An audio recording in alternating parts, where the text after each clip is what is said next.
3inMidfield podcast, episode 239. Conte and Cheryl Cole. It'll make sense. Let's start the show.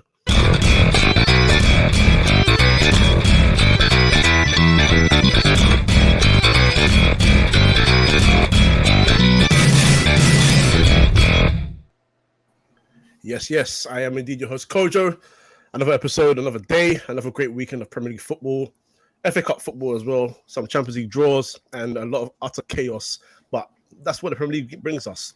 And with me, I have brought 5 superb guests. This is a jam-packed podcast today. It's going to be 6 voices you hear, so don't get confused when you hear it one after the other. But we're going to start, we'll start from the top to the bottom in terms of how the thing is. This is not how the league table is, by the way, because, that wouldn't be true. Chris, how you doing, my friend? I'm good, mate. This is more like a sort of Spain 2010 World Cup 3inMidfield podcast, which is pretty good, to be honest.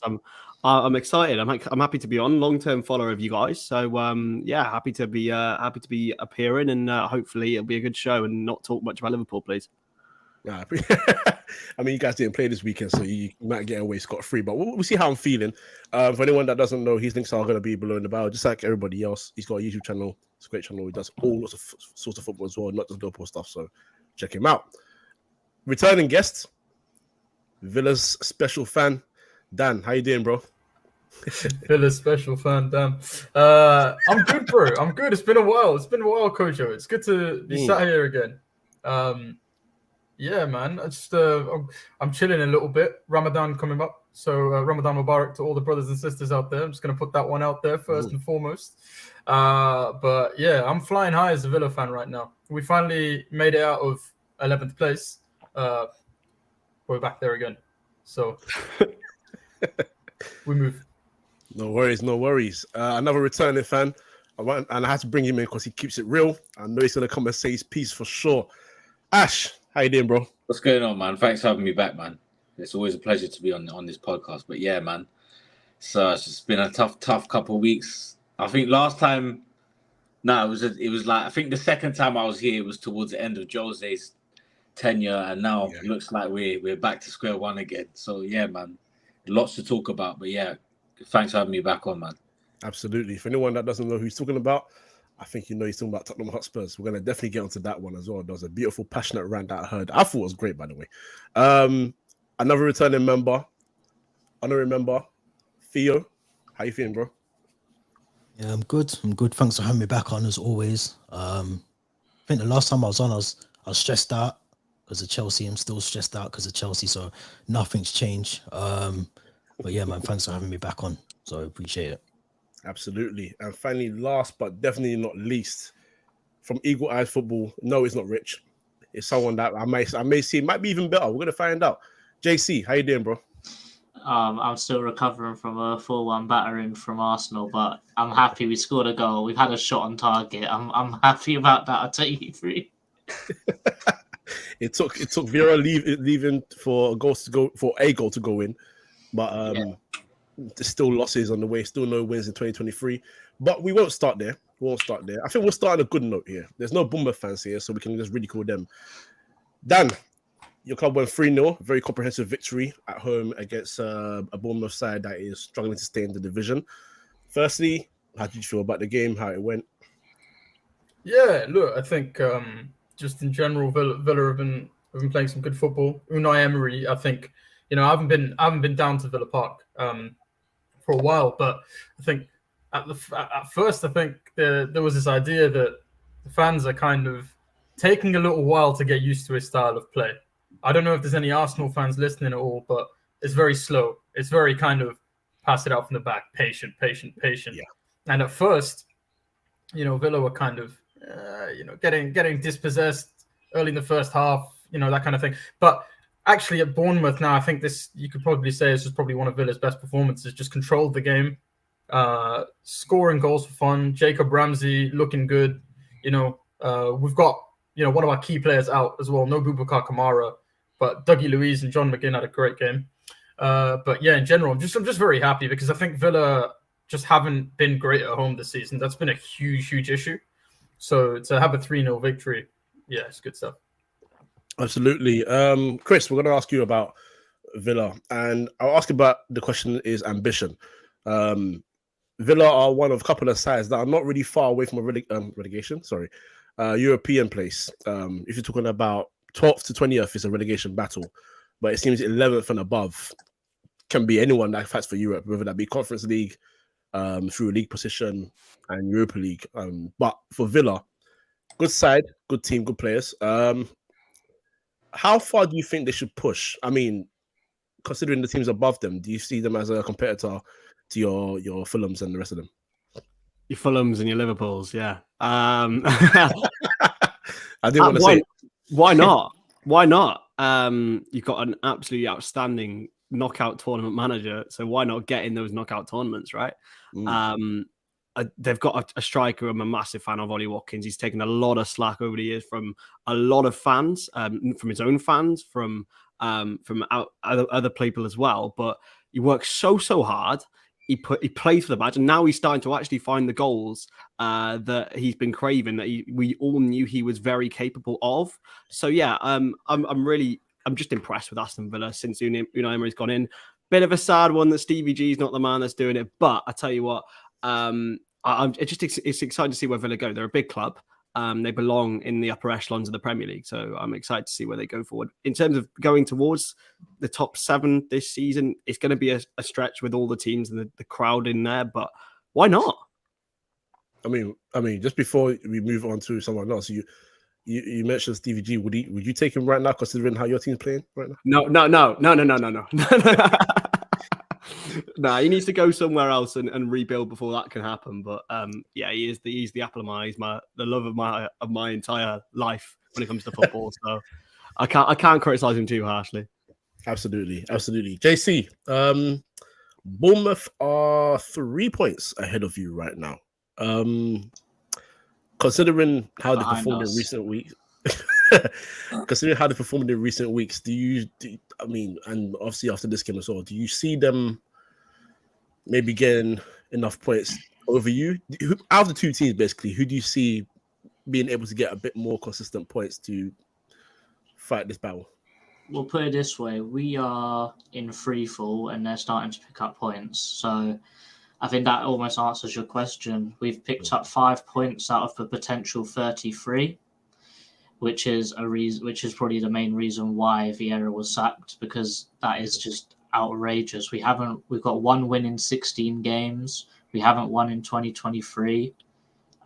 We've had 6 games all season where we haven't actually had a shot on target. So it's like we've gone from last season, at the end of the season, we're thinking, Vieira's done an FA Cup semi-final in his first season. We're thinking, we're going to push on, but there was no investment. There was no nothing. We didn't even try and get Conor Gallagher back. And then when we actually tried, Everton already wanted him, so his price went up to 40 million. Can't pay that kind of money. And yeah, it seems like we went back to having Roy Hodgson as our manager again with Vieira.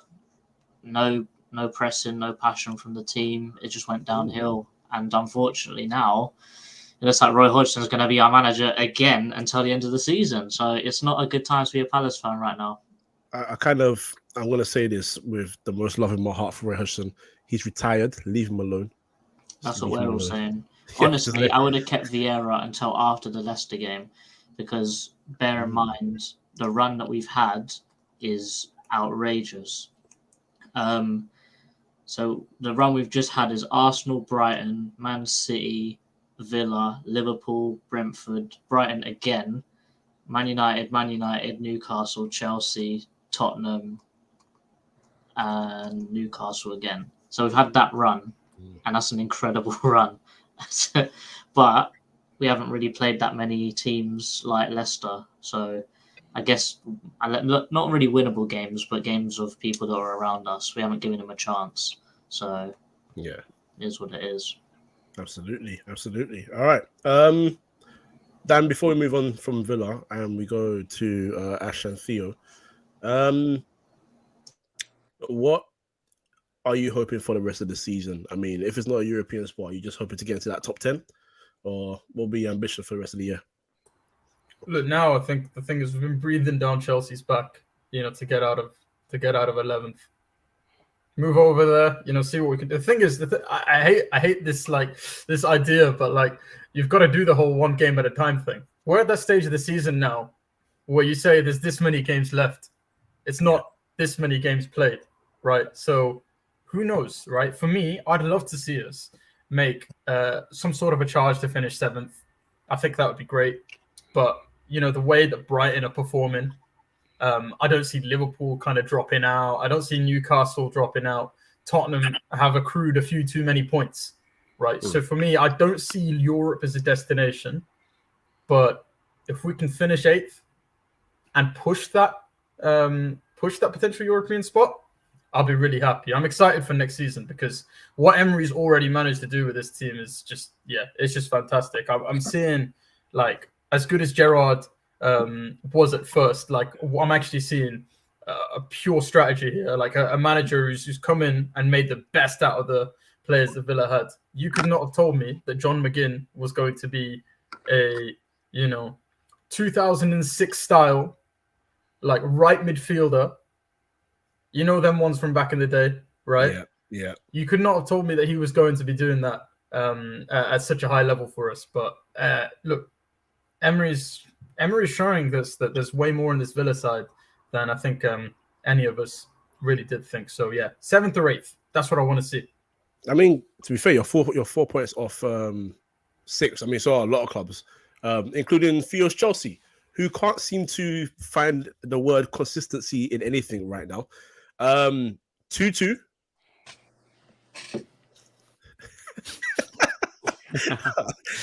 We've been here before, but I don't want to ask you, man. How are you feeling? Honestly, how are you feeling about even just Potter as well, actually?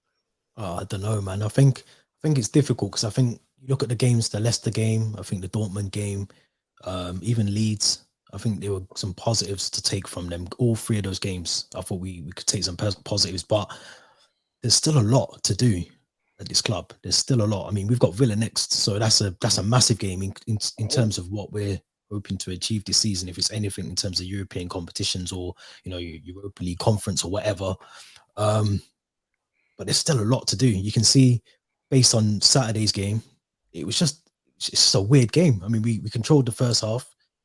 Defensively, we were poor, and I always worry when you've got 3 centre backs and you're that poor defensively. When you've got Koulibaly, Fofana, Fofana was brilliant, but when you've got 3 centre backs and obviously you got James and Chilwell, you shouldn't be that bad defensively. You should not allow Everton to come back into a game. The first goal was poor, avoidable in terms of the corner. But the second goal, I mean, it's one of those that you just can't forgive because Koulibaly has to do better there. Kepa has to do better. Potter's subs, I mean, I don't know, man. I still think he's out of his depth, if I'm honest. I still think, obviously, he's got a lot of time on his hands. He's in a good position because the board are backing him still. But when you're making those kind of subs and killing the game, trying to see the game out with all those defensive players on, it just didn't make any sense. So there's a lot still for Potter to do. I still think this season's a write-off. Like I said last time I was on here, I don't think we're going to get Europe. I think this season's about getting that consistency and trying to bring the team together, get the right players in, get his best 11, make sure he knows that for next season, and then start recruiting again in the summer. It's unfortunate we have to do that. We need a number 9. That's clear to see. We need a striker. So that's got to be top of the list of players that we need to bring in. I mean, Chelsea haven't had a good luck with strikers in the last 20 years. I can think of 3 maybe that have worked out. Costa, Drogba, Anelka. Yeah, Anelka, go back a bit further, Hasselbank, and then you know what I mean. So it's been poor. It's been poor since about 2017, 2018 season in terms of strikers and trying to bring one of those in. And I think you can see that we're crying out for a striker. I've always said Ivan Toney. I know he's a bit debatable at the moment with his gambling stuff and whatever else that he's got going on. But you take a gamble on Ivan Toney, literally, I think I literally think he's going to be one of the top strikers in the Premier League. So I think we should take. He knows the Premier League back. You know, he knows how to put the ball in the back of the net. He knows how to score penalties. We need Ivan Toney, in my opinion, but I don't know. We need a striker. I mean, Ash, your team seems to be a connoisseur in not keeping Leeds. Why do you think Chelsea cannot I mean, what's going on there with the defense? Well, from my opinion, Yeah. Firstly, I think for me, Koulibaly's been really, really disappointing. I'll be real. Like when I saw him come in there, I thought he would kind of. I thought I thought Koulibaly would be someone to make kind of bit of an instant impact. He's moving like some young kid out of the Dutch league or something like that. Defending for that second goal, like I hear the blame on Kepa. For me, that's 90% Koulibaly's fault, man. Because that situation, 10 out of 10 times you have to win that. 10 out of 10 times you can't get beat like that so easily. Kepa, okay, you got to do better, but I don't know with Chelsea. I think they've got a lot of talent, especially at the back.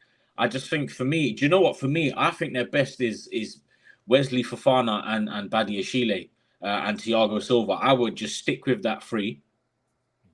I would, yeah. If I was them, do you know what it is? They've got Koulibaly on them. Like, why would you give a 30? How old is he? 31, 32? 31. Why would you give a 31-year-old a 5-year deal? It just does not make any logical sense. Koulibaly should have been a 2-year deal. If it doesn't work out after the first season, he's got a year left, get him out. Yeah? I don't think Koulibaly's somebody... It's a difficult one. Like, me personally, I wouldn't want to say, oh, give him time, give him time. The guy's 31 years old. Yeah? For me personally, I'd want to build that defense around Wesley Fofana, Badiashile, and then have Thiago Silva in the center of that. But then the problem with Chelsea is if you then go to a back two, you're gonna have you're not gonna the quality of defenders on the bench are not going to be happy. That's a fair point. I mean, and this is more of an open question to the panel now. We're going to go a bit crazy here. The players that have been brought in, and not even only the wages, the years on the contract, because Ash makes a good point about Koulibaly being 5 years at 31 years old. But if he was maybe 10 years younger, we might be looking at a 9-year contract. So, I mean, let's start with Chris. These contracts, how big a problem are they in reality? For bringing players in, it's genius because it's amortization, it's spreading the fees across the contract. So that's how Chelsea have been able to spend £500 million. The basis of it is that they can potentially make some resale value from the players that they've already bought in. Can you see resale value out of Kalidou Koulibaly? Probably not. What are you talking? They bought him in for what, £30 million? I'm not too sure on the actual fees. I think it was something. Be lucky. It was realistically if they on with 4 years left on his contract. If there's any club willing to overspend that for him, I understand he had a great time at Napoli, but you're looking at him this season, and you're not seeing the elite world level centre back that we've expected to be coming into the Premier League. Elsewhere, I mean, you say giving people time. There is time for Badiashile. There is time for Fofana. There is time for Mykhailo Mudryk, who I think is going to be a fantastic player for Chelsea in the future. There is time for João Felix if he does stay. I don't think it'll be a big problem for those players, but for the likes of Kalidou Koulibaly, probably. Do you know what? For me, like Chris just said, obviously for bringing players in, it works. But if you've bought in a big money signing on an 8-year deal and he flops, you're in big trouble. You're in big trouble. Because if you've all of a sudden got 2 or even 3, let's say next summer they sign another 4 players. If you've then got 2 or 3 players that have flopped or on big money contracts, 180, 200 a week on an 8-year deal, and they don't perform for 2 years, and then they've got 6 years remaining, good luck getting rid of them because it's not going to happen. Yeah.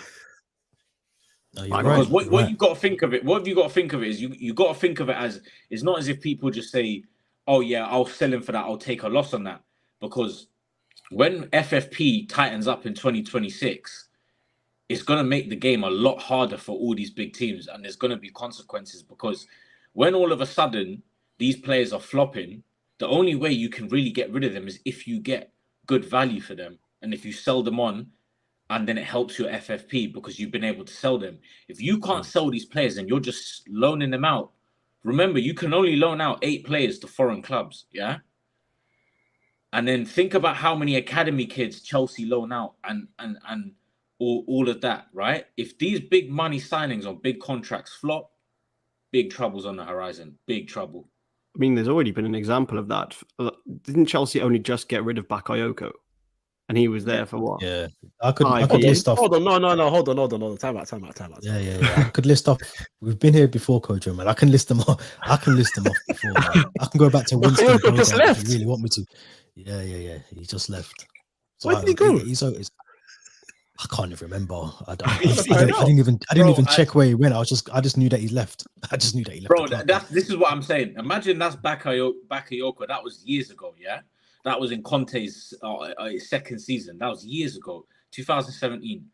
Imagine now one of these 8-year contract guys flop. Bro. It's right. I think that's the worry. And then the problem is, if you've loaned them all out, now the problem is the financial situation of clubs around Europe is not great. So now the problem is, let's say, for example, you want to loan 2 or 3 of them out because they're not doing well. Those clubs are not going to be paying their full wages because they simply can't afford it. So Chelsea will have to offset a lot of their... They would have to agree on some sort of a deal. Maybe Chelsea pay 50, 60%, whatever it is. But then all of a sudden with these new FFP rules, when you've got all this stacked up on your books, it's a recipe for disaster, man. I hear it. You want to spend money, bring quality in, but then you got to look at the risk. And we all know signing players on big money that are unproven, like Mudryk, although he does seem to have a lot of talent, unproven for 100 million, massive risk, man. Bloody hell. I mean, Dan, you're about to say something. Sorry, my apologies. Go on. No, it's cool. I mean, I just think, it's one of those ones, especially if you're a club that plays manager merry-go-round, right? Like, you've had however many managers, right? Like, as soon as a new manager comes in, you spent £100 million, for example. I'm not having a go at just Chelsea, by the way. I'm saying in general. You then got these really expensive signings who don't fit into the system. And now what, right? Because this is the thing. These deals, they're fine if you're a long-term club, right? If you're Barcelona and for example, okay, that's probably just the wrong club to go for. If you're a club that has a system, right, and you know that you're going to be playing in that system for however many years, your academy's coming out that way, and you want to spend that much money on a player, give him a long-term contract, that's fine. I understand it, right? But, a lot of these just feel like bets, right? They just feel like massive gambles. They are bets. And that's where the issue is. Koulibaly, by the way, I think they can recoup some money on. I think someone will be willing to. But the thing is, who's going to buy him? Because you have to look at the state of the financial clubs in other leagues. Nobody's going to spend that money on him. Maybe in the Premier League, somebody. Maybe. But I don't. For me, you probably get a loan. Is somebody going to pay 30 million for a 30? How much did Chelsea pay? Around 30? So Chelsea are going to want a similar amount, right? Is anybody going to pay 25 to 30 million for a 31-year-old? I think it would happen, man. If there's teams who are struggling defensively, they'll look at Koulibaly and go, it's a little bit more proven. Villa spent their money on Diego loan. Carlos. I can see it. On the loan, I can see it. And do you know, like, something I've noticed, something I think, and this goes back to the point Dan just made, yeah? I agree with him. I think that with a club like Chelsea, because they play manager merry-go-round, you have to, for me, it makes more sense to build a squad and a team based on a director of football's vision. I think with Chelsea, Todd Bowley's come in and thought this is football manager and is just getting excited, getting all these big name players in, right? But it just seems like as of now, it can work, by the way, because you sign enough players, you'll win stuff, right? But I think for a long-term strategy, I just feel that he's just done a gun-ho strategy, come in and got a bit excited that their debt got wiped out, so the FFP basically could start from scratch, and then they've just gone crazy. But I just feel that if you're going to be a club that constantly chopping and changing managers, you have to have a director of football in place, and they have to be the one that sets the strategy for the club, right? So they're the one they are the That was one the that problem, decide on the players, right? The director of Yeah. football makes the decisions, yeah, and he then chooses the coach to come and manage these players. And then, That was the problem. when We've done that that strategy backwards, is though.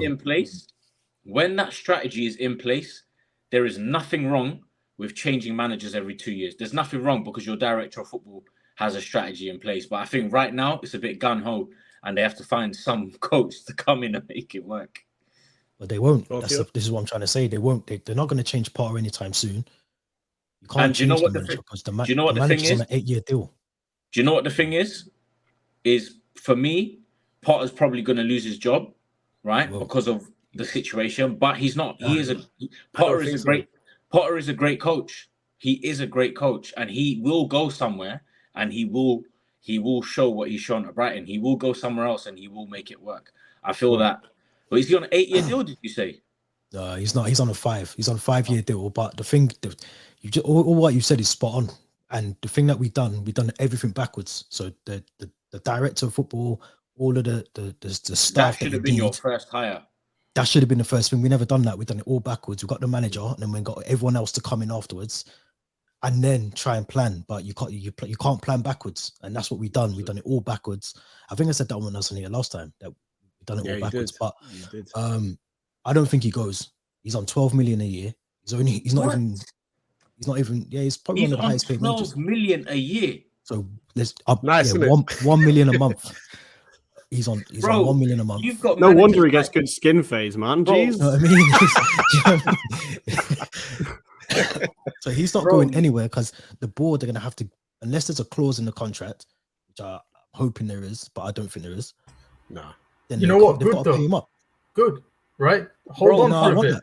No, the thing is, like, you know, there's young players in that Chelsea team. Look, okay, what he's doing now, it might not be working. It might not be working right now. It might not be working with the guys that Chelsea currently have. I think there's a little bit of a rebuild. I think there needs to be a little bit more leadership, perhaps, in that team. But the thing is, you've got guys like Chukwuemeka coming through. You've got good players coming through, and Potter is the kind of guy. If you give him time, as long as you don't overreact about the low finish, still in Champions League, you could still finish. You can still get back in the Champions League. Whatever. It's not about this season. Chelsea have potentially, you could say, the best academy in the country, right? So look, there's a chance there that you've got the guy who does nurture players and has done. Do you know what? Past in his career. Do you know what? Right, for me, having Graham Potter at Chelsea makes absolutely zero sense. Yeah, because Graham Potter is someone that needs a close knitted, small-ish squad, right? You can't have someone like Potter managing such a massive squad. Think how massive their squad is, right? He's got a massive squad, so many players per position. It's very difficult for a rookie manager to manage a squad so big with so many big name players where not everybody's going to be playing all the time. Potter is someone, yes, he can manage youth and bring them through, but he needs a close-knitted squad, right? All of a sudden, he hasn't got a close. He's going to get. No, because bro, think about it. Yeah, you signed Carney from Villa. Yeah, how many minutes is he going to get? Because you guys are now looking at 2 midfielders. You're looking at Kone from Mönchengladbach, and who's the other one? Lavia, right? So you're now going to bring in another midfielder. So you've got Lavia, potentially Kone, Gallagher might go, right? Then you've got Gallagher's Enzo. Going, Loftus-Cheek goes as well. Hakim Ziyech is going. Yeah. Mason Mount's going. Mason Mount, it's all up in the air. Me personally, he's the Chelsea poster boy. I don't see him going anywhere. He's going Liverpool. Trust me, Chris. He's coming up north to Liverpool. I hope so. Trust me. But you see what I'm saying? Yeah, I just feel that right now it's a lot going on, and yeah, I hear you saying that. I think it's time. We've got to give him the time though and let him build. Andre Santos as well. You got reduce the Brazilian lad. Like that kind of a squad with that many players, and it's a lot for a manager like Potter to deal with. I just don't think he's the right guy right now. All right. Conscious of time, we'll quickly move on from Chelsea. But before we go, JC, Conor Gallagher, quickly. You had him. He had a very good spell at Palace. Obviously, he's not worked out back at Chelsea. Do you see him potentially coming back to you guys if you do stay in the Premier League, of course, in the summer? Is that a move that needs to happen?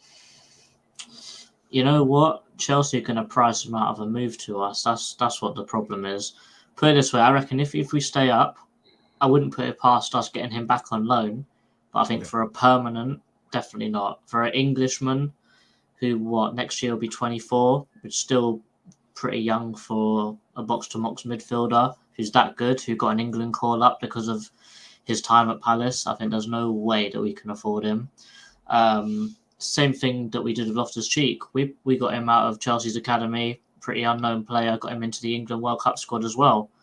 So it seems to be a thing that we can change these younger midfielders into something really special. Like, for example, I wouldn't surprise if we go for the youngster they got from Villa. It wouldn't be surprised if we get him on loan next year. I wouldn't mind that. But with Gallagher, he's a great player, but I reckon he's got Everton or someone like Newcastle written all over him, in my opinion. I think he's the exact kind of player that Newcastle need in their midfield. So I think his time at Palace is done, if I'm really honest. I love him back, but it's not going to happen. Fair enough. All right, we'll move on from the game. Nothing on Everton, by the way, but hey, shout out Sean Dyche getting the points for them. Probably going to stay up again, the new era, some Allardyce. Let's move on to, we have to go to Tottenham. We just have to do it right now. Tottenham lost a 3-1 lead away to very, very much rock bottom Southampton. Now, don't get me wrong, the third goal that Southampton scored, I don't think that should have been a penalty, in my humble opinion. I think that's a nonsense decision from the referee. But regardless, the result is the result, and it's not the first time that Tottenham have let a lead slip. There's been poor defending.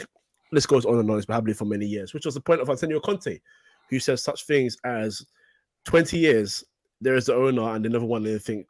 But why? The fault is only for the club, for every manager that stays here. I've seen the managers that Tottenham have had on the bench. You risk to disrupt the figure of the manager and to protect the situation at every moment. There are 10 games to go, and some people think we can fight. Fight for what? With this spirit, this attitude, this commitment. What? For 7th, 8th, 10th? I'm not used to this position. That's the one that really got me, man. So this ain't me. This is these guys. I don't do 10th. I do Champions League positions, okay? Even though I don't do well in them, at least I'm there. And not only the club, manager and the staff, the players have to be involved in this situation because it is time to change this situation if Tottenham want to change. If they continue in this way, they can change the manager, a lot of managers, but the situation cannot change. Believe me. Mic dropped. Ash, that's even just a snippet, really and truly, of what he said. Just go. Yeah, you know what? Go. You know what? How do you feel? I agree with 100% of every single thing he said. Right? Now, like, when you think about him saying it as a coach, you say, yeah, he's broken a code of conduct, and from that moment onwards, it's done, right? The relationship with the players is done, right? The relationship with the board is finished, right? But I'm glad he has said it, and I just think, I think he kind of knows it is his tenure's coming to an end. And listen, me personally, I'm fed up of this top four, because it's just meaningless now, yeah. So I'm kind of glad he said it. I know he's gonna go. He might even be sacked during this international break. I saw Fabrizio tweet today that that the board are making a decision in the next few days of what they're gonna do. They might sack him, or they might let him go at the end of the season. And like for me, I'm glad he said it because I feel that Poch and Jose kind of hinted at it, but they never actually said it. But it's finally taken someone to come out and say it. And say that these players need to be held accountable. And I feel that over the years, you've got players like Eric Dyer, who for me shouldn't even be playing Premier League football anymore. Yeah, it's come to a point where these same players make the same mistakes time and time again, and the managers get the blame for it. Like, yes, don't get me wrong, managers have to hold some kind of accountability, but ultimately, when the same players are failing multiple managers, and behind the scenes they're questioning managers' tactics, you then have to question the attitude of those players, especially if they have won nothing in their careers. So for me, I'm glad he said it, but he's probably going to go out and go get another job at another top club, and we all know what's going to happen, right? But yeah, I think there's nothing. Me personally, I haven't got a problem with what he said. I think the board needed that reality check. Absolutely. I'll make a point, and I want anyone that's ready to just jump in. When I listened to the rant and I went on social media, I saw. Did you see the full rant, by the way, the whole 9-minute one? Yeah. Oh yeah, I sat down for the whole thing. Oh, trust me, I I got my dinner ready and everything. I said I'm not missing this. I'm not skipping a beat. I even watched the press conference, the post-match interview as well. Just a little top up, you know what I mean? The thing is, and I've been saying this. I'm an outsider. I'm not a Spurs fan by any chance, so I can only speak for what I see from the outside. But I can only say that if a group of players have had, in my opinion, 3 top managers as their last top manager, not Ryan Mason included, and these guys are, I mean, Pochettino, I can't call him a serial winner. He's only won his first trophy at PSG recently, but other than that, still a good manager, built a good squad, and he was close to building something. And then when they finished second behind Chelsea and he wanted an additional player to really bolster the squad, they gave him Moussa Sissoko, thumbs up. And then, you bring in Jose Mourinho, and when you bring in the Mourinho, you bring in the Conte, you know what the demands are. I'm sure these guys are pretty straightforward in their interviews. If you want to hire me, I want this guy brought in, I want this kind of player brought in, I want this money spent, this is how I'm doing things. Because just like I feel like footballers are, these kind of managers are not managers that say, I'm going to sit here and build. They haven't got the length of Arteta now to sit there and do a job and build for many years. Mourinho and Conte probably, well, actually more so Mourinho, probably won't be behind the touchline in about 10 years' time. And he's going to want as many accolades as possible. That's why he's gone to Roma and make sure that they won the Conference League and they didn't win Europa. So they've got his players in, they're doing a job. If you're going to bring these guys in, you got to replace the players that they don't want. And the thing is, Tottenham have kept a lot of these players that have just let them down for many, many, many a year. And Spurs fans didn't make the point that Conte does have a part to play in it himself this year because, for example... 100%. Conte is not, he is not blameless. No. Exactly. Because, for example, Son's not been in form all season, but it's taken a lot for him to just drop him 1-2 games. The approach to the games. We'll come on to Son in a bit, but part of the reason why he's not on form is because of the manager, but we'll get onto that. Okay, fair enough. I have a different view, but that'll be good to go. And these players have just been a letdown. Lloris, time is passing him by now. He's been a good goalkeeper for Tottenham, don't get me wrong, but time's passing him by. But Eric Dyer, Ben Davies, I could go on. I'll not have any slander on Ben Davies. Why are you slander on Ben Davies, man? Come on. Why not him? Do you know what it is? Kojo? Yeah, these players just show that they're capable of playing football, but not at the top level, and that's a fact. Ben Davies is a capable player, but not at the top level. No chance. That's fair. No chance. I just wanted to ask as well. I don't know. I'm not even hosting the show, so am I meant to ask? Go for it. No, go for it. This is how we do things at 3inMidfield. Go for it. Do you think this might be a tool for Conte to protect his reputation rather than him actually take any blame? Listen, Conte is 100% a manager that cares about his reputation. I know exactly what this guy... I'm also an Inter Milan fan, and I cannot stand this guy, right? I know how he behaves. I know his usual tricks. I've seen them at Juve. I've seen them at Chelsea. I've seen them at Inter. I've seen them at Spurs.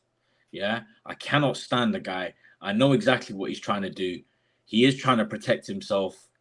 And he said it in such an... Do you know what? For somebody that's English is his second language, he couldn't have said that any purpose. He couldn't have said that any better in that rant that he did. So yeah, he is protecting himself 100%. But I don't know, man. Like he's culpable for a lot of things that have gone wrong this season, right? I mean, he's been given 11 players. Okay, maybe all of them are not his, right? Mm-hmm. He's spent coming up to 200 million in 18 months. No other Spurs manager in history has spent 200 million in 18 months. So when you look at where we are this season and how we're performing, a lot of it falls down to him. I'll be real. I mean, JC, I want you to answer this question. Just to counteract, and you can tell me if I'm right or wrong. Even though, yes, he is kind of trying to save himself a little bit and say, look at these guys. It's not just me. Look at these guys, right? Isn't there a point to say that no matter the tactic, no matter the approach mid-game, halfway through the game, whatever it is, the complacencies and the dare I say casual defending that they've been doing at the club, isn't there a point to say that no matter what the tactic is, the manager's not to blame for the stupidity of an Eric Dyer? Yeah, I think when looking at it from a Palace fan's perspective, the bar for me is so much lower than it is for all of you guys combined. But I think the bare minimum for me for a manager is you need to get the players playing for the badge, and you need to make them play you need to get the players playing to what they can do. So you play the players in the right position. You make a formation that benefits most players. That may have to exclude certain players, but you get the best out of a majority of players so you can play the best you can. That's how I look at it. And honestly, if Conte is too stubborn to even do that, to even try and work on it, and the first order of business is, no, I'm out, I've got a holiday booked, sack me, then I wouldn't want him as my manager, if I'm honest. Do you know what the thing is? Yeah, that's spot on, by the way. Spot on. Do you know what the thing is? Is these top managers, yeah, the ego is mad. That's all it is. The ego is mad, and it's their way or the highway. They are not flexible. They are very stubborn, and they live and die by what they do. They are not flexible, right? Yeah. So for me, they are not suited to clubs like Spurs. They're not suited. Yeah. Who would be suited then? Yeah, what in terms of names, manager names? What's like a random name? That's just one. Okay, so I'll tell you a few. Amorim from Sporting. Roger Schmidt. I'm a big fan of Roger Schmidt. Big fan. Potentially De Zerbi, potentially. And I mean, there's a lot of talk of Enrique, like he's the favourite choice. For me, I think Enrique, we're going to be making the same mistake we made before. I rate Enrique as a coach. I really do rate him, right? But I just don't think he's the right fit for this club. Okay. Dan. The next question is, now Tottenham somehow, despite all of that, are somehow still in the top 4 race, because obviously the clubs are below them. I wouldn't put Brighton and Fulham into that. They're building rather than Liverpool and Chelsea, who are sort of just falling down a cliff a little bit. But is this going to derail them in a big way? Because I don't know about the character of these players. I'm not sure they'll look at this and say, all right, man, I'm going to prove you wrong. I feel like they're going to just go and complain straight to Levy and just say, get this guy out. But then would they do that to the same manager? What do you think of their character? Yeah, I don't know. I think, as you say, like they are still 4th place. I mean, Newcastle aren't exactly in the best run of form. Like people seem to think they're doing okay. They are doing very well, but they're not in the same form they were earlier in the season. I don't think. I think Newcastle have won like 1 in 5 or 1 in 6 or like something like that. It's 1 in 9.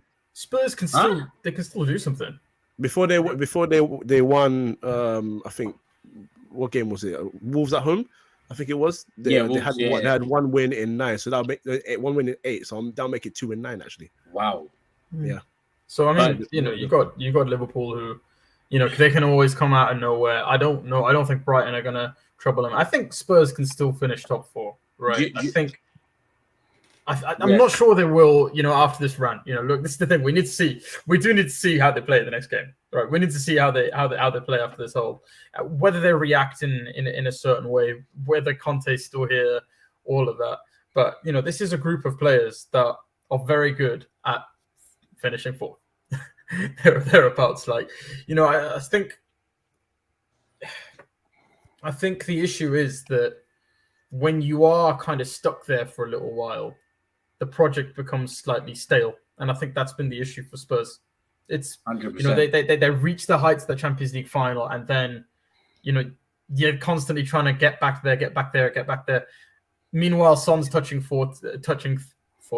Son's touching 30. Kane's getting on. Maybe his commitment isn't there, in the same way. for me, what Spurs need to do is finish 4th place, consolidate that Champions League, absolutely. But in the summer, they need to really think about what they're doing moving forward. Because if you look at the 3 teams above them, City, Arsenal, Liverpool, United. Times have changed, United, man. United third, isn't it? Yeah, man. Times have changed, man. Times have changed. It's crazy. Well, I was gonna say City, Liverpool, and Arsenal are all long-term projects. You're low-key in a top 4 race, but we'll come on to that. Hey, this ain't about my club right now, but let's keep going. But yeah, I just think okay, sure, United have some bounce and all of that, but they've got a little bit of progressiveness under Ten Hag. He's stamped himself down. That's all good. But Spurs, yeah, I just think they're a little bit stale at the moment. That's all it is. I don't mean that necessarily in a bad way. There's still a good spine there, but by the end of the season, yeah, I still think they're going to sneak it. I still think they'll sneak 4th. Do you know? I would never discount Brighton, lads. I genuinely wouldn't. On form, seriously, I just think there's so much quality. Every game they play at home, it seems like they win 3 or 4-0. Sorry, JC. I'm sorry, mate. I'm sorry. But seriously, and they're exciting to watch. They could win the FA Cup, and I think they could get top 4. Seriously. Do you know what? I think top 4 is going to be too much of a stretch for them. Do you think? But I don't. Yeah. I think Liverpool are so bad, lad. I think Tottenham are awful. It's up to them or Newcastle for me.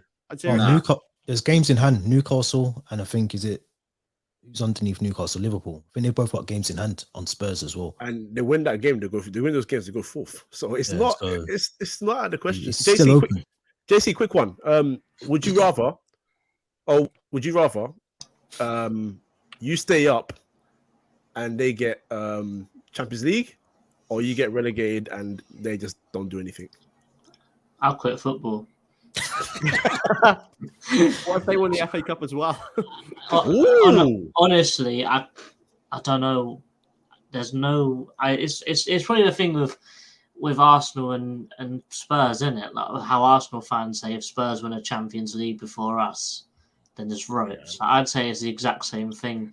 If those you've got to be in the Premier League, if those guys won, if they won the FA Cup, if they won the FA Cup, is mad. But the thing is, I know 1,000,000%. If we go down, we're down for 10 years. We're not coming back. So I'd have to take staying in the Premier League. Honestly, I'm taking anything right now just to stay in the Premier League, and it's been like that for Palace. We've been in this league for 10 years, and we've only had 2 comfortable seasons. 8 other years we've been struggling and flirting with relegation. We've seen it with other teams. They've been battling it. Eventually, it's going to get you, and it's not looking good right now. I take anything to stay up. I don't think you have much to worry about. I don't see Brighton getting 4th. I think they're just going to tail off at some point. I think Newcastle, I'd favour them over Brighton. Spurs, do you know what it is for me? Yeah, I'm going to retract my statement. By the way, Ash, I've just seen your fixtures. You ain't finishing 4th. Oh, you're not. Oh, I know that. That we're not finishing 4th. I know that.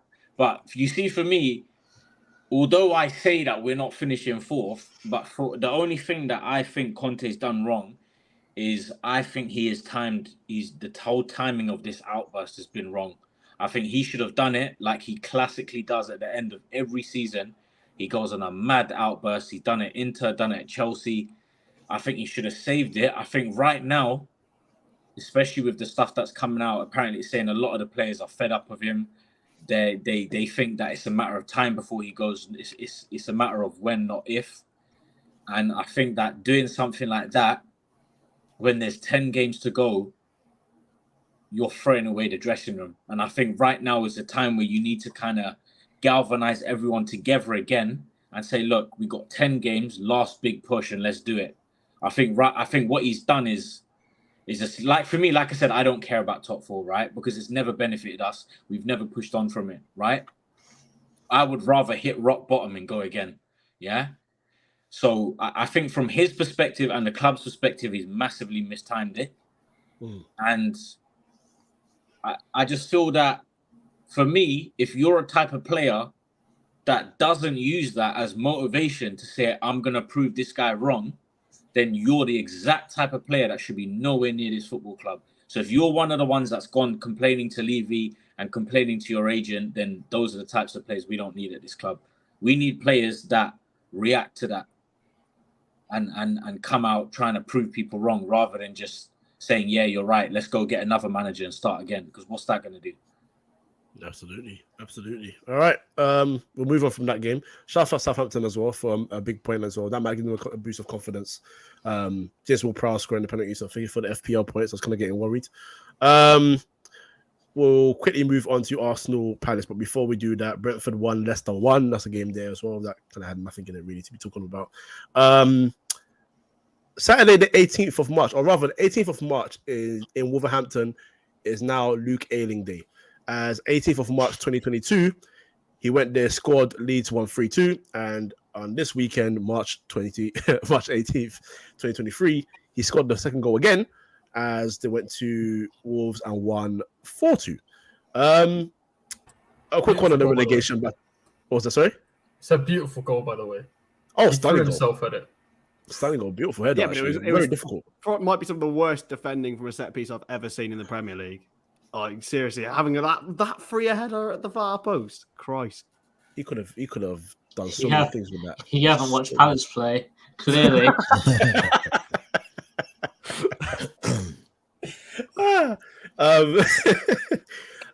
Quick one on the relegation battle. It's now a fun question I'm asking everybody. I'm going to keep tallying it until the end of the season and find out who's correct. Just from all of you, going Chris, Dan, Ash, Theo, JC. Bottom three come the end of the season. I've said it from the start and I'm sticking with it. Bournemouth, Southampton, Everton going down. Bournemouth, Southampton, Everton. Interesting. It's more wishful thinking than anything. Honestly, right? How now, as JC said, however terrible a season we've had, if they go down, everything's bright in the world. I mean, if they go down and build a new stadium, that'll be hilarious. Dan, bottom three. Yeah. So Southampton and Bournemouth. I think they're still going down. You never know. There's always one great escape. And I think my last one. I think I'm going to go with Forest, just on a basis of experience.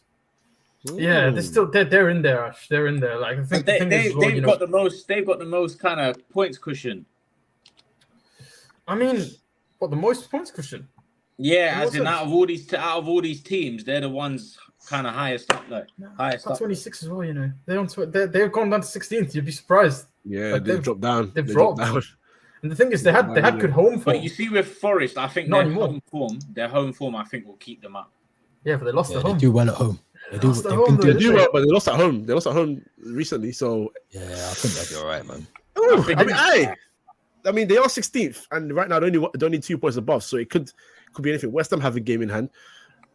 I'm not going to say anything about West Ham right now, though, apart from David Moyes. Everyone knows how I feel about him.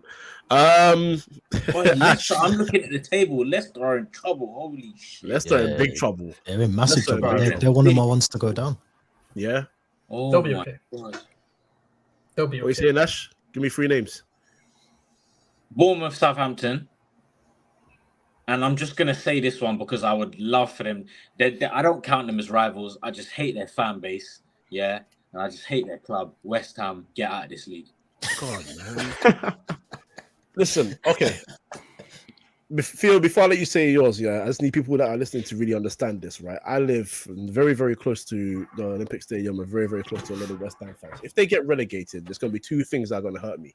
Number one, there's going to be absolute bedlam and fully drunken idiots are just going to try and just chat rubbish. And if it was like last time, many years ago, they were asking me which team I support. And because I was very lost of focus and I forgot about them being relegated, I said Man United, and it was not a nice day. And the second thing is, there is the very, very, very big risk of West Ham United versus Millwall. I can't have that game happening ever again. Ever again. They could be playing Europa League football at the same time in the Championship. That's true. That's true. Which is kind of repeating Millwall history, if I remember correctly, because Millwall got to UEFA Cup when they met Man United in the Do you know Carabao Cup. Yes, do you know what it is for West Ham? Yeah, they're the type of club that if they go down, they're coming straight back up. Yeah, that's true. That is very true. I mean, that being said, though, I do want Declan Rice at Man United. So if it means to get relegated, he Bro, can buy him for you about want 40 Declan million. Rice and I want Skamaka, so let them get relegated, man. Yes. Fair enough. There you go. Theo, 3 names, please. Yeah, simple. Southampton, Bournemouth, Leicester. I did have Everton, but now they've changed manager. I think they'll be safe. I think they'll. Do you know what be it is with Leicester? Yeah, I just feel that their quality and Harvey Barnes, Iheanacho, Maddison, they're gonna pull them through. Maddison, they're too good to go down, man. Let's be real. No one's too good to go down. No one's too good. JC. No, but when you look at the quality of teams, Leicester should not be anywhere near those teams.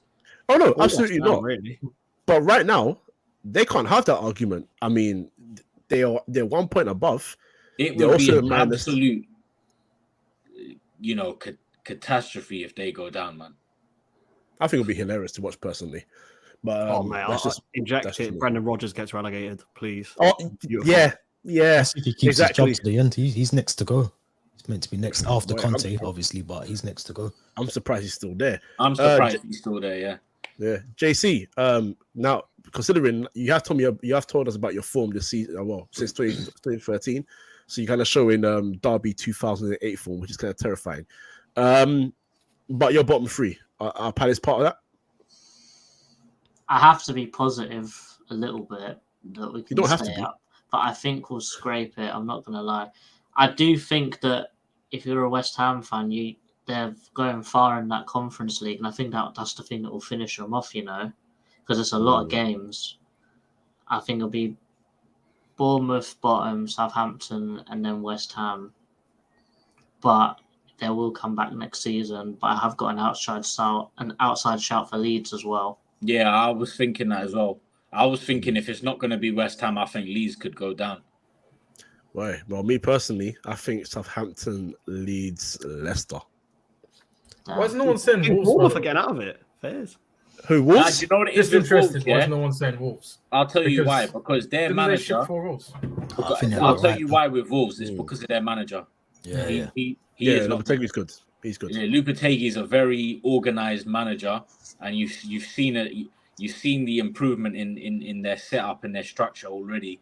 They'll be fine, man. They'll pick up another 2-3 wins and they'll be fine. Just Even putting though they it don't out have a there. proper striker, I'd say that Sarabia has been a big boost to just the team in general as well. Yeah, He's made a player. huge Yeah. difference since coming in. I'm just I putting think it out Palace. there. I don't think Palace have got anything to worry about either, man. I'll be real. No, we do. Trust me. They've got Mateta up front, so they've got a lot to worry about. No, I'll put One it night this still way. getting Yeah. game time. At least, not at least. Eze has probably been our worst player this season. Worse than Ayew. Yeah, Ayu's been one of our better players, genuinely. You guys are Really? going to think I'm absolutely mental, but Eze has been dreadful this season. He seems to be playing a little bit like too deep. No, almost. he doesn't play. He's just not. He was on the bench. I'll tell you this now. His off the ball work is the worst I've ever seen. He won't press. He'll just walk around on the pitch. If the ball's not given to him, he ain't doing. He's nothing. one of those He just players. stands He around. needs the ball at his feet. Yeah, I see too many of them. Too many of them, man. I've seen Wow. too many in my time. Yeah, and that's the thing that people don't. FB ref profile. it's comedy, man. Jordan Ayew's FB ref profile, but at least he works hard, bless him.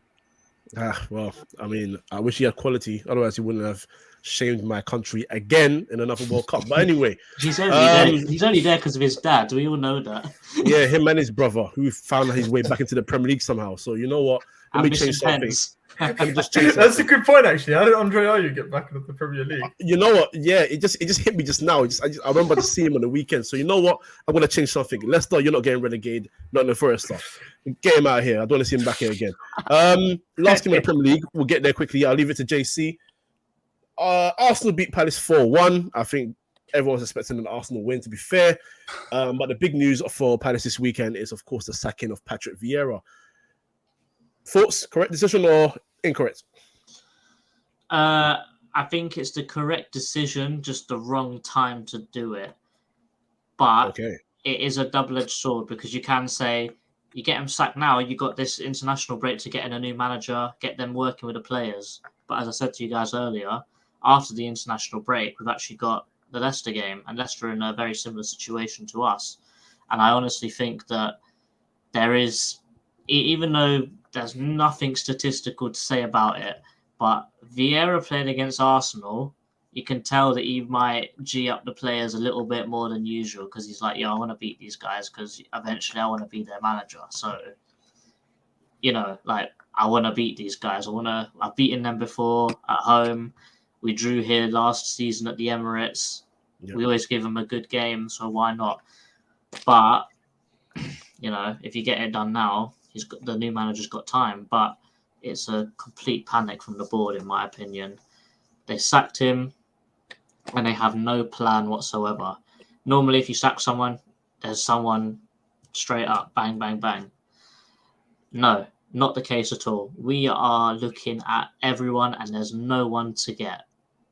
We're looking at Lampard, we're looking at Hasenhüttl, we're looking at Hodgson, we're looking at Rafa, we're looking at Gerrard, we're looking at everyone no one actually wants. And it's a panic.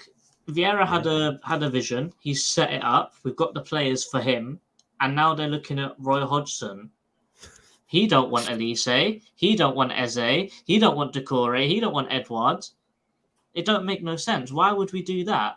I know that Hodgson will just be till the end of the season, but even then, let's say we get Rafa Benitez. He don't want these flair players, does he? How do we know that? He wants people. You see what he's done at Newcastle to keep them up on a no budget. That's the thing about our owners. We ain't got no money. We don't spend no money. We've got probably one of the richest owners in the Premier League, and we still don't spend any money. Our owners are try to buy Chelsea. They're still trying to buy Man United. They tried to buy Liverpool not long ago. Wait, hold on. Wait. Who are your owners? Josh Harris and I thought it was Steve Parish. Yeah, he owns 10%. Those two own like 60, and they own the 76ers, and they are rich. They've got bare money, and they don't spend a penny. Exactly. Oh my god! That's why we as a fan base are just in big trouble because we've got these guys. We're like, these guys are so rich. Like they're richer than Kroenke. Do you know one thing? Do you know one thing I want to say? And I've always thought this about Palace. Like, just to kind of clear the record, there's a having rich owners doesn't mean your club should be spending, right? Because owners are not obliged to put their own money into a club, right? Yeah, no. But for me, I've always looked at Palace and thought they have a complete lack of strategy at that football club. You look at someone like Brighton, for example, and I'm sorry to say this. The example that he just didn't want to hear. The thing is, it's so true. They are run well. They are so clear of us right now.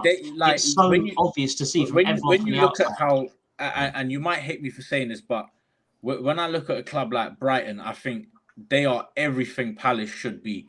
Like, the thing is, Brighton, right? Did you know what? I was actually reading about it. So the owner of a data company, right?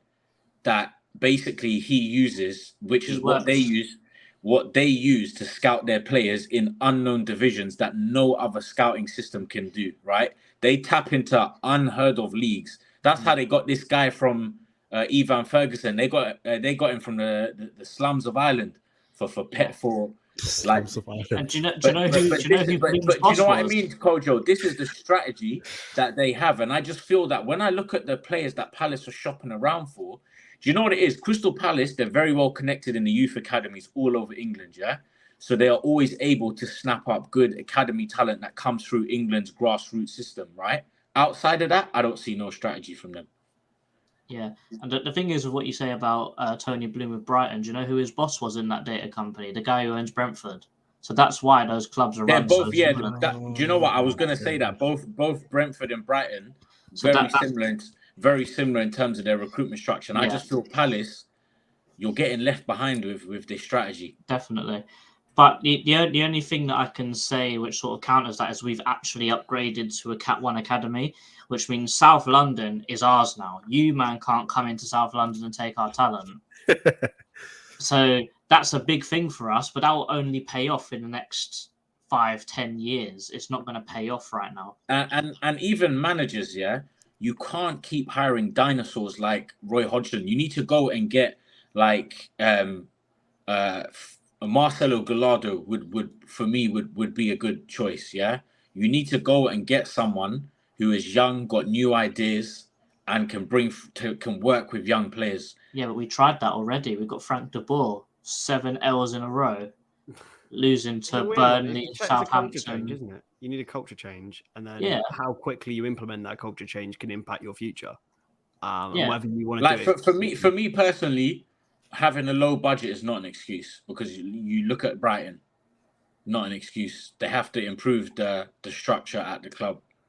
But we've got no pull as a club. That's the problem. But you say that, but look at Brighton. They don't have any pull. What pull did because Brighton have? What pull do Brighton have? They don't have any pull. Yeah, they have to pull though. They do now. Brighton have pull now. What's your certified Premier League team? You got pull. No, they got pull now. But I'm talking about before, when they started signing all these players. What pull did they have? Yeah, they didn't need pull to sign the people they've got. Because remember, as you said, they went for the people from the unknown league. That's not what we do. We go for Championship, and that's it. If they're not in the Championship or in the Premier League, we're not getting them. We're not signing them. But what I'm saying is, but you should be doing that, and you have the same pull to be able to do that. Yeah, but should be and what we're doing are two very different things. Brighton have got, I think, 70% of their scouts all in South America. We've got all of our scouts in Scotland. Like, why? Do you even have many scouts? Wait, is there no talent in Scotland? Is this what we're saying? Genuinely, the only people we've got from our scouts coming from the youth academy are all Scottish people. Don't get me wrong. One of them's gone to Bradford and he's their top scorer, but it's Bradford. Like, they League Two. You know what? Yeah, exactly. I was watching the Crystal Palace documentary on Amazon not too long ago, right? It's a great documentary. You have to watch it. It's a fantastic documentary, by the way. If anyone's watching, I highly suggest you to go and watch that. Very, very good insight. And I'm just thinking there, just watching it, and it's like I can see what they're trying to think. They're just trying to think. Let's just try and snap up the local talent. It's all about local, right? UK wise, like go out, like bro. We as a country do not bring enough exciting players through. We just don't. There's a few gems. There's a few gems here and there, but you need to go outside into Europe, South America, and start bringing gems in. I hear it. Nothing. I feel like we thrived off. Massive. Yeah, we thrived off bringing players through our academy like Wan-Bissaka, Wilfred Zaha, Victor Moses, Nathaniel Klein, now Tyreek Mitchell.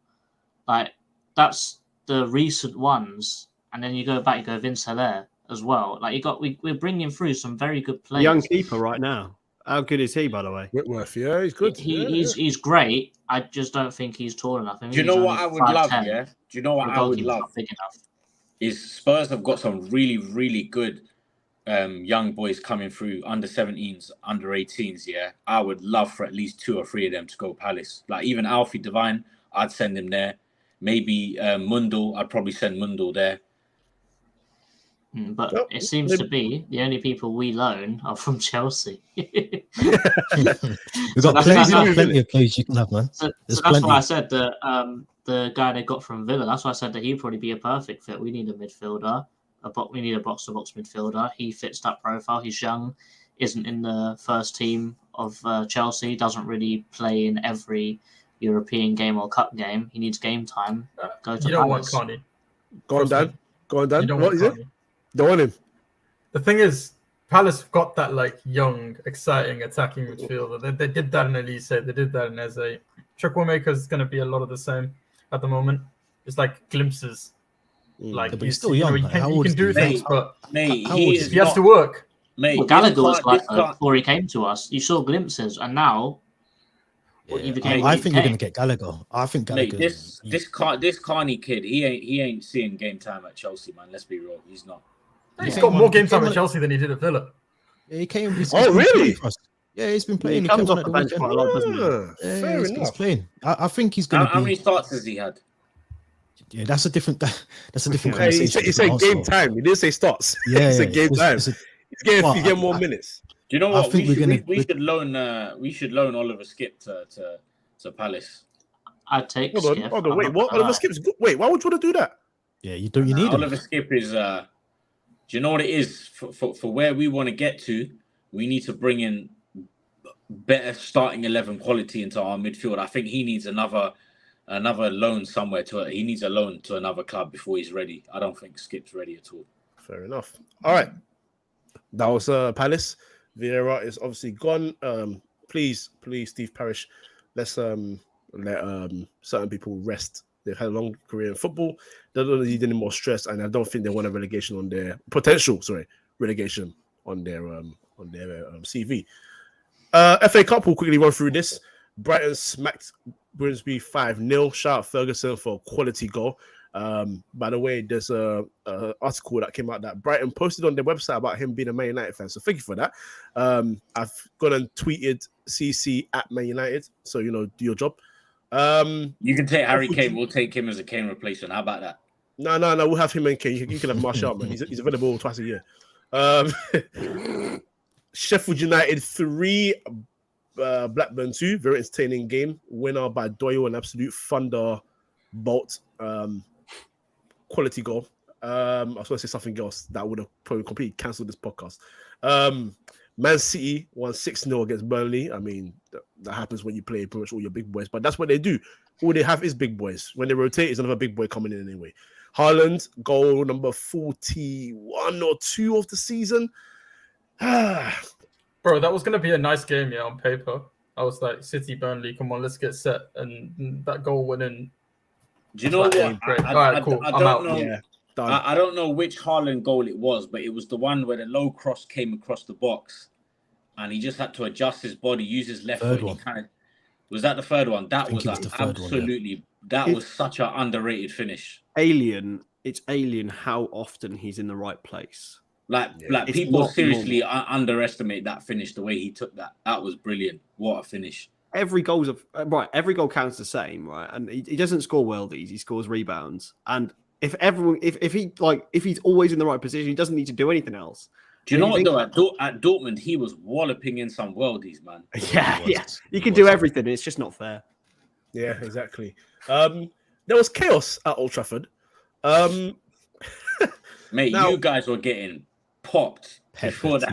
Listen. He didn't want to bring that bit up, and he wanted to skim over that. Don't worry, I'm getting there. So he was going straight to the red cards. That's what he was doing.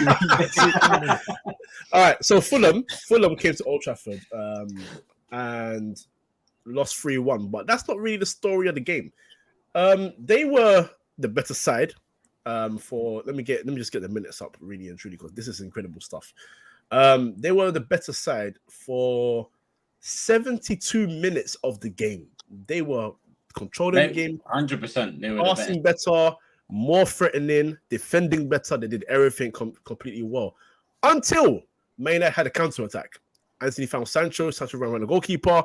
He took an extra touch. Don't know why, but hey, that's what Sancho does. And he shot, and as the ball was going goal bound, Willian put his thigh and his leg pretty close to thigh and hand pretty close to each other, and just sort of punched the ball away. Referee blew for a penalty, and then chaos ensued. Chris Kavanagh runs to the camera to go and see what's going on for VAR, and before he gets there, he turns to his right and gives Marco Silva a red card. Don't know what was said there, but Marco Silva's obviously fuming. I feel like he said something wrong because Boamorte looked like a guy that said, come on, man, don't do that. He looked like he was upset. He couldn't really defend his coach. Cool. Willian obviously is caught for the handball. That's a red card as well, so he goes off. But then that's not the best red card of the game. Alexander Mitrovic decided to go up to the referee and grab him super aggressively, or rather elbow him a bit backwards and say, hey, what are you doing? Got the red card and then went chest to chest with him. And he got himself sent off. And from there, Man United scored in the 75th and 77th minute because, if you're playing 9 men, that's what you should be doing. And, of course, they scored a goal later on in the game with Bruno Fernandes scoring his second of the game in the 96th minute. Now, I've been told that Man United were lucky. My rebuttal is this. You cannot call us lucky when people are stupid enough to get caught. Do you know what? Handball, I understand why he handballed it. Don't get me wrong. You don't want to concede, so you rather take that handball. Penalty, keeper can save it. Game goes on. It is what it is. Understandable. I don't understand it when it comes from certain Uruguayans, by the way. I'm just going to put that out there for people that come and criticize me later on. But Mitrovic, now, the point was brought up that against Liverpool, I believe Bruno Fernandes pushed the linesman ever so slightly, so just brushed him out of the way. Different, but man. these are two very, very different things here. Different, man. Do you know what? Very different things. Do you know what? From Mitrovic's thing, like, it's soft, yeah, but you can't do that. It's a red card. You can't do that. Is it soft? It's more than a red card, Ash. That's I think He's going to be looked at. No, but he didn't like. He just kind of just like. He didn't like push him like that. It was just like, yeah, he got all up in his face afterwards. That's a red in itself. Well, yeah, exactly. Chest to chest. Like you're gonna war him. You know what? Okay, apart from the grabbing thing, that's it. But bro, some of these referees, they deserve it, man. I'm sorry. No, they do. No. We'll be honest, they do deserve it. But in the eyes of the law of the football, a lot of people deserve a punch in the face, right? But some say you can't get away with it. Like, I mean, Dan. What did you feel about? Just the whole scenario. That was a minute of chaos. Bro, it's just mad, isn't it? It could have been going to Wembley. They could have been doing it at Wembley. They weren't far off it. Look, Willian is the thing. If you're saving your team from it, like if you're saving your team from getting knocked out or preventing a goal, I understand. Luis Suarez back then, I understand. Yeah, I would never understand. Let's not reignite that. It might be the same thing, but I'll never understand. But please continue. but you know that's it. That's what it is. Let the referee do his job. Let him do his job. He's made his decision. He's looked at it. He's seen it. The thing with the whole Mitrovic thing is sometimes you understand if players are mad at the referee because they've clearly made a wrong judgment. That was 100% a red card. Yeah, so that's why I was surprised at Silva. What's Silva arguing with the ref when it's clearly a handball? Nah, that's the thing. His red card. Sorry, his red card. It's a lack of class. His red card came before the referee looked at the handball. So why have you aggressively ran at him and said something? He might overturn it and say it's not even a penalty. So there you go. So why have you So gone and got yourself sent off? Like what's happening here? I think it's just the emotion. When obviously you're a manager, it's the emotion of the whole game and playing so well. You're one step at Wembley, and then you know if it's a penalty, you know United are scoring a penalty. They're not gonna miss that. So I think it's just emotion. But then you can't have a go at Mitrovic because then as the manager you can't because you've got sent off. Yeah, exactly. You're stood in the tunnel watching the game, so you can't have a go at your striker for getting sent off. But they lost their heads. It was 70 seconds or whatever of just chaos, like you said. Do you know what? Something I've noticed this season, yeah. And Kojo, I don't want to discredit anything your manager's done. Oh shoot! Right? Here we go. But bro, I watch a lot of your games, and I just think, time and time again, you are riding your luck in a lot of games. But you are defending as a unit, right? And you're countering well, and Rashford is on form. But I just feel, how long will that be sustainable for? I think, how long is that gonna be sustainable? For me, I don't doubt that he's gonna get better players and start playing a better brand of football, but we have to remain and see that next season. But I just feel that from a lot of games that I've watched, especially that Brighton game, was it Brighton or Southampton? Southampton game. Oh man, you rode your luck. Yeah, I feel a lot of games have been quite similar to that. I think United are playing a lot of games though, a lot of games in a short space of time. I'm not saying other teams aren't, but I think some of them players are just tired. I think they just need a rest, and he can't rest certain players. Like even in that cup final, Newcastle had these guys on the ropes. Leeds and Leicester started really well against them as well. Okay. Because we're gonna run out. Yeah, but they are where they are, though. I'm with you, Kojo. You know, I'm just saying. Thank you. We are where we are. No, you know what? It's one of the ones where, look, the only one I would rebut was the Newcastle game, because I feel like apart from when Saint Maximin absolutely ruined Dalot, and one other header they had, they didn't really create any chance where I thought, yeah, we're in trouble here. They were quite well marshaled. But the question of have we played very well or not? No, we haven't played very well. The tiredness does come in there, but also people have to realize we still got a lot of players in there that are not part of the plan in the next 3 years. And they're going to be eventually shipped out slowly. We even need to get a new goalkeeper as well. And, you know, Tom Heaton, bless his heart, is not going to be challenging De Gea. Neither is Jack Butland. They're just there to be there, So Fill up the homegrown quota. yeah, exactly. I mean, not on City's level. We're not still. Who's that goalkeeper they hired that's still there? I forgot his name, man. I was about to say Nigel Martin. That's years ago. Lee Grant. Not Lee Grant. That's unfortunately that was my club. Are you talking about City? Yeah, Scott Carson. There we go. Yeah, he's still living a life. He's got many trophies in his career now, so he's living good. But Chris, I'll ask you the question because you did mention the point about Man United and how they've been going, and I think actually the thing about getting dragged into the top 4 battle actually, do you see United having enough to just finish in that top 4? Oh yeah, 100%. Yeah. You've accrued too many points. There was a point where people were thinking you would be title challengers. The international breaks come at the perfect time, I think now. The performances are starting to slip because of that tiredness. I think that's fair enough. But you're still winning games. It's a sign of a side with confidence and a side with individual quality if you're still winning games and not playing well. Well, long-term, again, is it sustainable is another question.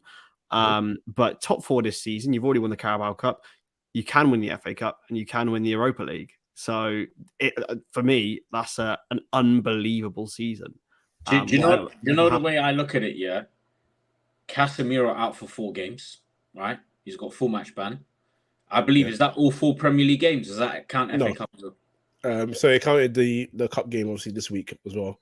Oh, it counts for the cups. Yeah, you've caught life there, bro. You've caught life. Because if that was 4 Prem games, yeah, you're in trouble. And then also you're still in the FA Cup, you're still in the Europa League. And I just think with all these fixtures, Kojo, I've looked at the table. If you guys lose another game and Spurs and Newcastle win, then the top 4 race is getting really... Well, this is what I was going to say. The reason why I'm not too mad about Casemiro, I mean, we go away to Newcastle, and Newcastle are, again, where they are, and they deserve to be where they are, but they've not been in great form themselves, as we obviously pointed out as well. So who knows who's going to win that game. But when we've got 2 home games, I'm not going to say that means they're wins. I'm just saying, yeah, at home is a bit of comfort. I think your run's far too nice. Your run's really nice. That Newcastle one, and then you're playing us at home very soon. We play you guys. No, we're coming away to you guys actually. That's what I mean. You're playing. We're playing you at home. Yeah, but that's in April. I mean, well, April's around the corner, but I mean late April, 27th. So, I mean, I'm not gonna stress. Brentford. For me personally, Everton. I think you're now in the race. I'm not saying you won't. I'm not saying you won't get it. You probably will, but I think top 4 race. I think there's one more twist and turn to go in this top 4 race. Oh yeah, that'll be Newcastle. Forget us. That'll be Newcastle. And for me personally, and I've said this months ago, even when they were losing game after game, I'm still back in Liverpool. Oh no! No, you're not. Don't do that. You had to ruin it with that, man. Don't do that. No. We ain't getting it. I'm telling you right now, from watching every single game this year. Liverpool are a team, and they have shown it before, that out of nowhere, towards the end of the season, they can put a run together of 5-6 wins, and they can go and get that top 4. Yeah. And it's different though. That midfield is different this time. I know the midfield is different. I know things are different, but I just look at them and I just think you cannot write them off, man. You can't. They've got nothing to play for. We did start 37-year-old James Milner at the Bernabeu, lads. Come on. We're not a new deal. We're not it. And that's fine. To be honest, I'm happy for a Europa League tour because the final's in Dublin next year, and I want to go. So fair enough. So I'm down for that. But we're not getting it. I'm almost. The only way we'll get it is if everyone else continues to lose, which is actually a feasible possibility. So absolutely. Maybe. All right. Now, before we go, Champions League draw was done. So all I want is just. I want to see the teams that are playing each other. You just give me a name, and we swiftly move on. So, Benfica, Inter. Chris? Benfica. Dan? You're on mute. Sorry. Benfica. Benfica. Ash? I got back my guys, man. Inter. Theo? Benfica. And JC? I don't watch European football. I go Inter. All right, Inter. Cool. So we got 3 Benfica, 2 Inter. All right. Man City, Bayern. Chris, Man City. Dan, City. Ash, City. Theo, City. JC. Go Bayern because everyone else went City. Yeah. To be fair, I was thinking. I mean, I know it's not disrespect to Bayern, but I was thinking that there'll be a bit more Bayerns, maybe a bit more, but it's okay. So good. We know who I'm supporting, and it's definitely not Man City. Real Madrid, Chelsea. Chris. This is very interesting now. Real Madrid. Real Madrid. Dan. Chelsea. I'm 100% confident. There we go. All right, Chelsea. Ash. They've been terrible in the league, but in these moments, I back the serial winners, Real Madrid. Real Madrid. Theo. Chelsea. Of course, go back your boys. I like that. Of course, man. JC. 100%. It's got to be Madrid now. They've got too much sauce. They've got too much sauce in the Champions League. They're different gravy. Can I just tell you something? Right, Well, I was at a shisha bar last night. Right, Real Madrid versus Barcelona. I was wondering why it was so packed up. I've never seen Wilmslow Road. That's where I live in Manchester, by the way, near thereabouts, right? Curry Mile. I've never seen so many people just out there. And then the minute the Barcelona winner went in, that late in the game, whole place empty, finished, done. Oh. So, bro, that El Clasico defeat. I'm just saying, if that's anything to go by, the emotions. Madrid never let that get to them, man. Madrid have won how many titles in the last 14 years? I think it's like 4. Something like that. Then they've Champions League's their baby, man. They find a way somehow. That's what I was saying. Madrid are not a league side. They literally came to Anfield and won with aura. Like they used the force at Anfield, mate. That's 2-0 down, by the way. 2-0 down. I will say this though, and Theo, correct me if I'm wrong, but when you went to go win Champions League, did you knock them out? Yes, that's why I'm smiling, because we've already beat them. We beat Atletico. But they did have Thomas Tuchel. They did have Rudiger. They did have Kante. No, understandable. Still got Kante, and we I'd say Badiashile. But Kante's not really the same guy. Badiashile's not in the squad, but Fofana, Silva. I think with knockout football, it's anyone's. It don't even matter about their league form or none of that. I think it's just who wants the game more, and I think we have every chance against Real Madrid. But I gotta say that. Absolutely. And final game, Chris, Milan, Napoli. the favourites for the tournament, in my opinion, Napoli. All right, Dan. I'm not buying you gotta say Napoli, man. Napoli, Ash. I'm a big fan. Yeah, Napoli will easily beat them, but yeah, I don't see Napoli winning the Champions League. If they do, really brilliant for her. You don't see them beat. They gotta be favourites, surely, above everyone. The way that they're playing in the league as well, and they're looking good. I think for me, and I know it's they've failed a lot, but for me, I'm backing Man City to go all the way this year. I think they'll win the champs. That is between them two and Real Madrid for me. Real Madrid will get to the final. I'm saying this right now. Napoli have that, like, they've got that thing with them this season that, you know, that it's like that magic in the air. Like the fans are all on side. The crowd is behind them. They're playing beautiful football. They've got 2 superstars in their team right now. I feel Man City will be too much for them. Could be. Finally, JC. Oh wait, no, Theo, I haven't asked you, have I? Who are we on again? Oh yeah, Napoli. I said Napoli. Yeah. Napoli. Oh, you said Napoli. Yeah, sorry. Because we got into the discussion, I completely forgot. My apology. JC. Special K is doing a madness. Yeah, so it's got to be Napoli. That boy is good. That boy is. You know really, what? really good. Napoli versus Man City will be one hell of a final. I'm just going to say this right now. Real Madrid are getting into that final. You reckon?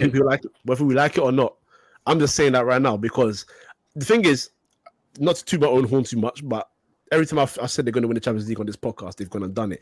And I haven't said it's because of Benzema, Ronaldo, whatever. I just used the same words Mourinho used at Man United when they got knocked out by Sevilla. Football heritage.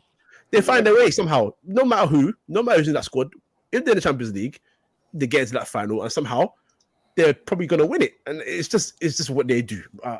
Who knows? I mean, they've been absolutely destroyed by Xavi 3 times with Barcelona this season. But then when they go to the Champions League, for some reason, they find themselves again. So we'll see what it is. But anyway, I think we'll wrap it up there. It's been a long podcast, hour and a half. I've kept some people longer than I thought I would.